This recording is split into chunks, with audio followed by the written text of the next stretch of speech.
from awkward flirting and constant need for attention. Hey, excuse me. Excuse me? Are you guys, like, celebrating something tonight? Friend's birthday.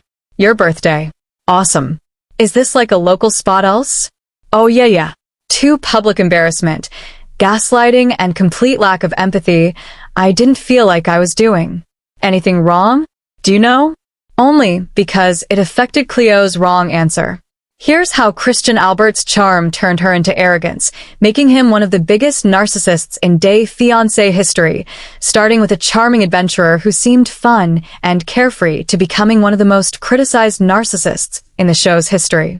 Christian Allgood came onto Fiancé before the days with a big smile, a loud laugh, and a story that instantly caught people's attention. He's a year-old guy from Minnesota who calls himself an adventurer. Christian loves to travel, meet new people, and make every day exciting. Before the show, he spent most of his time hanging out with friends, going to parties, and being the life of the room. He's that person who can walk into a bar full of strangers and walk out with new friends. But Christian's journey on the show wasn't just about fun. It was about love and taking a step into something completely new. He joined the show to meet Cleo, a year-old woman from England. The two met online and quickly formed a close bond, talking for hours and sharing personal stories. For Christian, the connection felt special. He said he was open-minded and ready to follow his heart no matter what others might think. It's so cute, like, oh my god, it's totally out of my league. Wow, thank you. That's really sweet. You don't see me. Before meeting Cleo in person, Christian had only dated cisgender women, so this relationship was something new for him, not just emotionally, but socially. He often said he didn't care about labels, that love was love. But some fans wondered if he really meant it, or if he was just saying what sounded good on camera. Still, Christian came across as confident and curious, excited to see where this new adventure would take him. His personality made him easy to notice on screen. Christian was always joking, laughing, and talking to everyone, sometimes even when it made Cleo uncomfortable. He loved attention and didn't like silence, which made their relationship both lively and tense at times. He called himself a people person, and that part of him never turned off. Before the show, Christian seemed like a man who had life all figured out. Charming, funny, and confident. But once the camera started rolling, it became clear that he was still trying to understand himself and what he truly wanted. What should have been a sweet, honest conversation quickly turned uncomfortable because Christian made everything about himself, not her feelings or needs. When Cleo and Christian sat down to talk about intimacy, things got awkward fast. What should have been a sweet, open talk between two people in love turned into a strange and uncomfortable moment. Mostly because of Christian's attitude. Cleo came into the conversation hoping to connect and understand each other better, but Christian seemed more focused on how he felt, not how she did. I mean, I think we both have as the attracted to each other. I have a feeling that I might be wrong, but I don't know. You're right, you're totally right. But also I don't mind, like, the fact that we're just like hang out, so getting to know each other in person before meeting in person. Cleo thought Christian was confident and flirty. His texts were full of charm and excitement, and he often compliments her. He came across as a bold, outgoing guy who knew what he wanted. So when they finally started talking about being close, Cleo expected him to be open and romantic. Instead, she got a completely different version of him, hesitant, awkward, and strangely self-centered. During their talk, Christian told Cleo that he believed the girl should make the first move. Cleo was surprised. She blinked, unsure if he was joking. After all, this was the same man who had always called himself adventurous and confident. Now suddenly, he was saying it wasn't his job to start anything. Cleo tried to explain that as a transgender woman, intimacy could be emotional and sensitive for her. She needed patience and reassurance. Not pressure or confusion, but instead of listening to her feelings, Christian started talking about his own comfort. He said things like, I don't want to make things weird, or I just like when the girl takes the lead. He made it sound like he was being respectful, but in reality it felt like he was avoiding responsibility. The more Cleo opened up, the more Christian talked about himself, start grabbing your legs or grabbing your, and all of a sudden, you were like, yeah, I think we're moving a little too fast. It would kind of set me back a little bit. He mentioned how hard it was for him, how he didn't want to do something wrong, and how he didn't want to feel uncomfortable. It was all about him, Cleo said quietly, trying to understand. She could tell he wasn't really hearing her. Every time she tried to explain her side, Christian found a way to turn the focus back to himself. What made it worse was that he didn't even realize how cold and self-absorbed he sounded. He laughed, cracked small jokes, and acted like everything was fine. Cleo, on the other hand, looked hurt and unsure of what to say next. She wasn't asking for much, just a little empathy and emotional warmth.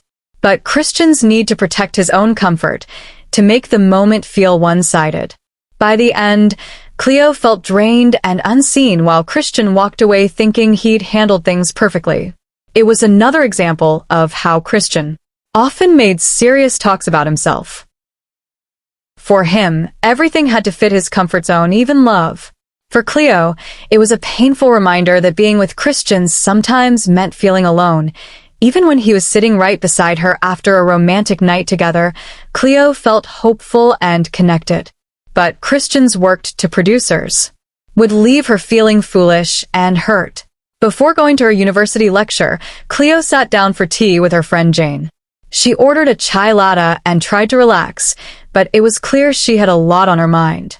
Cleo explained that even though Christian had only been in her life for a short time, their relationship had already been full of ups and downs.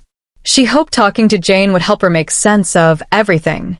Jane was her safe space, someone she could always depend on. And at that point is that I am a guy who never ever makes the first move. And I said to him, well, I'm not somebody that's going to make the first move. And you know that. It was obviously awkward. At first, Cleo sounded happy. She said she had strong feelings for Christian and that things between them seemed to be improving. The night before, they had gone on a lovely date. They shared some wine, played a virtual reality game, and laughed together. It felt fun and easy.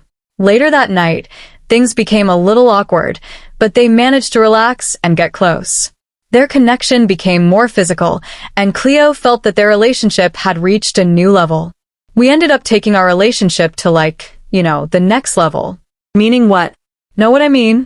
Christian and I had sex last night. She believed it was romantic and emotional. It wasn't just about attraction. It felt like they were truly bonding. For Cleo, it was a big moment. She had worried about how Christian would react since she was the first transgender woman he had ever dated. She often felt insecure about her body and her transition, but to her surprise, Christian seemed comfortable. That gave her hope that their relationship could grow stronger. I would say that our sex was romantic for sure and passionate, I feel we were making love it rather than just having sex. I think as I found that, however, the happiness didn't last long. Later that day, Cleo felt upset and confused when she met Jane again. Her mood had completely changed. She said she felt foolish for trusting Christian so quickly. The night before had felt so special, but now everything seemed different. I don't really say anything, I just turn around, and I just started giving her a kiss. And then, yeah, we hooked you. Do you guys have sex? Oh, no. But let's just say we hit a couple of bases.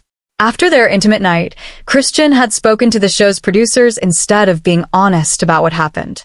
He told them that he and Cleo had only hooked up or hit second base. When Cleo found out she was hurt, she felt like he had minimized what they shared and wasn't proud to admit they had been intimate. For her, that moment had been full of emotion and trust, but for him, it seemed like something to hide. Christian loved being the center of attention, even when it meant embarrassing video in public and completely ignoring how she felt. Throughout his time with Cleo, many of his actions made it clear that he cared more about how others saw him than how his girlfriend felt. His need for attention often led to awkward and disrespectful moments, especially when Cleo wanted calm and privacy. Cheers, yes, are you a little tipsy? Yeah, I had a couple cocktails. So, all right. Which ones? I had a couple of old-fashioned. Yeah. You got it. Look at us. We're finishing each other's sentences. Oh my God. Like, geez. One of the clearest examples was when Christian decided to invite a complete stranger to Thanksgiving dinner. He met the man at a bar and thought it would be funny and spontaneous to bring him along without telling Cleo first. Christian saw it as a fun story, something that showed how friendly and outgoing he was. He seemed proud of his quirky choice, smiling and joking about it like it was a harmless act. I was stumbling around the neighborhood I was walking by, and I found like a pub cozied up onto the bar. I got a drink and I met a gala. Actually, she was an American. Oh. She's kind of strange, you know? I'm saying, like, what are the odds? But for Cleo, it was far from fun. She wanted to spend the holiday quietly with her boyfriend, not share such a personal day with someone she didn't know. When she told Christian she felt uncomfortable, he brushed it off. He said she was overreacting and that he was just being himself. Instead of understanding her feelings, he turned the situation into another story about how easygoing and social he was. It became obvious that Christian cared more about looking like the cool, friendly guy than about making Cleo feel respected or safe. All she knew, it was not going to be able to celebrate Thanksgiving. I actually invited her to our little Thanksgiving that we have going on. Oh. We think that's like extremely forward weird. I feel like a similar pattern showed up in another situation when Christian told a story about chatting with young women on a plane. He said it like a joke, laughing as he shared that the flight attendants had stopped serving an alcohol because he was getting too loud. He presented the story as something funny, a silly travel memory. But it didn't sound that way to others.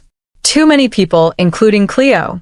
It came off as attention-seeking and inappropriate. Socializing can be very draining for autistic people, so I prefer not to socialize in unknown environments. And Christian kind of knows that about me, and I'm instead of being embarrassed. Christian seemed proud of the story. It was another moment where he showed off his confidence and life of the party attitude, even when it made others uncomfortable. He seemed to enjoy getting reactions, good or bad, as long as people were watching him. On their first real date, Christian spent the night talking to strangers, leaving Cleo sitting there invisible. Overwhelmed and completely heartbroken, one of the most uncomfortable moments between Christian and Cleo happened during one of their first in-person meetings. What should have been a sweet romantic evening quickly turned awkward and tense, all because of Christian's constant need to talk to other women, even while sitting next to his girlfriend. Hey, excuse me? Celebrating something tonight? Well, friends, that's your birthday. Awesome. Is this like a local spot else? Oh yeah. Where I'm from, Minneapolis, Minnesota. So Midwest. I'm very Midwestern boy. Instead of focusing on Cleo and making her feel special, Christian spent the night chatting up strangers nearby. He started a loud conversation with a group of women, asking them what they were celebrating, where they were from, and even sharing personal details about himself. He joked about being from Minnesota, calling himself a Midwestern boy, and kept the conversation going as if Cleo wasn't even sitting there. It wasn't just small talk, it came off as flirty and attention-seeking. Cleo, on the other hand, looked visibly uncomfortable. For her, this was their first real date. A big moment. She had traveled, opened her heart, and was hoping to connect with someone who said he cared about her. But instead of being present, Christian was performing for strangers. He laughed, leaned in, and acted overly friendly, while Cleo sat quietly processing the noise and chaos around her. People need to go back home. All right, my friends, happy birthday. Thank you. Have a good night, ladies. Cleo has openly shared that she's autistic, and situations with too much stimulation, loud sounds, multiple people talking, or emotional tension can be very overwhelming. Instead of recognizing that and being considerate, Christian ignored her signals even when Cleo said she needed space and that the situation was too much. He brushed it off. He just kept talking, smiling, and turning the evening into a social show.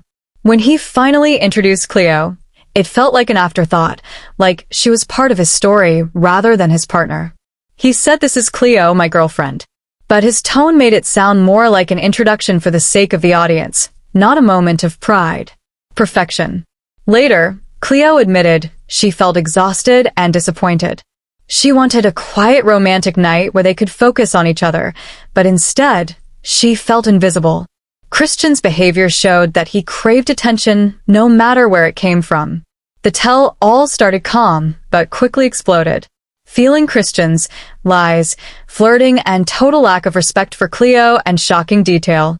The tell-all episode was where everything about Christian and Cleo's relationship came crashing down.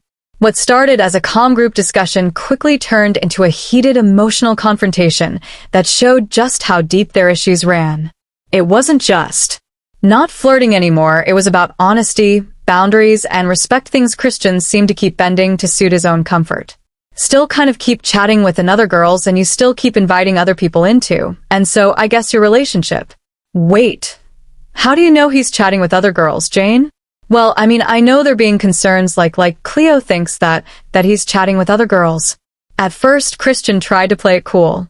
He smiled, spoke confidently, and insisted that he and Cleo were doing better. He said they had talked about their problems and that he'd made changes, but it didn't take long for cracks to show. Leo's friend Jane spoke up, saying she was worried about Christian's behavior and how he seemed too selfish to truly listen to Cleo. She mentioned that Cleo had told her Christian was still chatting with other women, a habit that had already caused major fights between them. When pressed about it, Christian tried to dodge the question. He said there was just one small incident, nothing serious, but the truth came out soon after. Cleo's friend revealed that while Cleo was staying with her, Christian had been talking to a woman on a Discord server.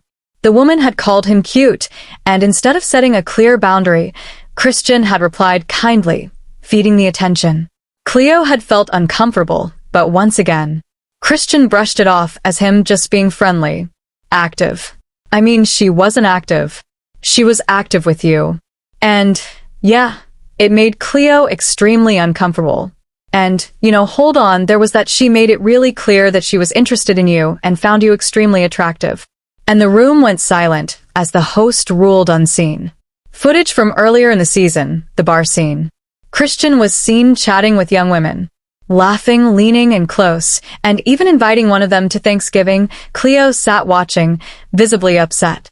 The hosts and cast members called him out immediately. That's disrespectful. One said you were clearly flirting. Christian tried to defend himself, saying he was just an extrovert, a talker, and that he enjoyed socializing. He even called himself a wolf on the prowl, a comment that drew gasps from the room. Cleo looked heartbroken as other cast members told him how wrong that sounded. But instead of apologizing, Christian kept making excuses, saying that's just who I am. Then came the biggest shock. The woman from the bar, Deborah, was brought onto the set. She confirmed what everyone suspected, that Christian's behavior was clearly flirty and that she had no idea he had a girlfriend. When Deborah said that if she hadn't known he was taken, she would have thought he was trying to see where the conversation might lead. Cleo's face said it all. As the conversation went on, the other cast members started calling Christian out directly. One called him a narcissist. Another said his best friend was the mirror. I'm there to have fun. I'm not there to be a square and sit in a corner and not talking to you. Healthy relationship. You have to change that part. Well, I know you can't justify. That's just me. Yeah, I feel like by you saying that's just me, you're kind of validating your behavior. Christian got defensive, saying everyone was attacking him and misunderstanding his personality, but it was clear no one was buying his excuses.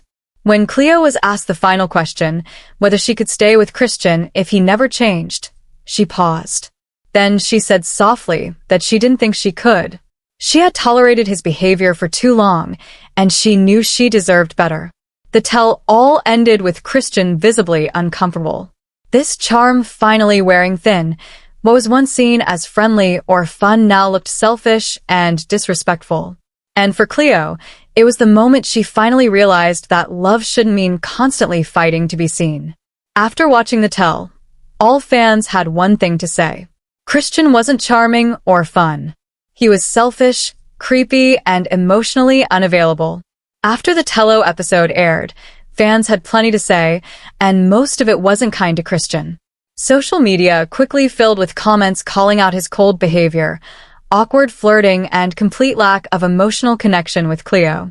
Many viewers said there was more chemistry in a laboratory than between the two of them.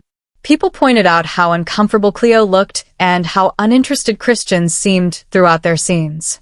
His body language, especially early on, told the whole story. He barely made eye contact and often looked away or over her shoulder as if he didn't even want to be there, fans wrote. His body language says it all, and he looks so uninterested, like he doesn't want to be there. Some fans also discussed the deeper issues behind his actions. A few suggested that Christian might be struggling with his own insecurities about dating a transgender woman, with one comment reading, "I'm sorry, but as a straight man, that's a mental hump I could never get over, and I think % plus straight men agree." Others said he was simply selfish and used Cleo for TV exposure. Nobody deserves a partner this uninterested in them. Overall, the audience saw right through his charm. Instead of coming across as funny or outgoing, he looked dismissive, disrespectful, and emotionally unavailable. One fan summed it up perfectly. He did it to himself. Now, not only does he look like a creep, he's going to get called a transphobe and have his sexuality questioned. Christian Allgood's time on Fiancé showed how charm can quickly turn into arrogance when attention becomes more important than love. From awkward dates to public drama, his behavior left fans speechless. Do you think Christian was misunderstood or truly the biggest narcissist in Fiancé history? Comment below.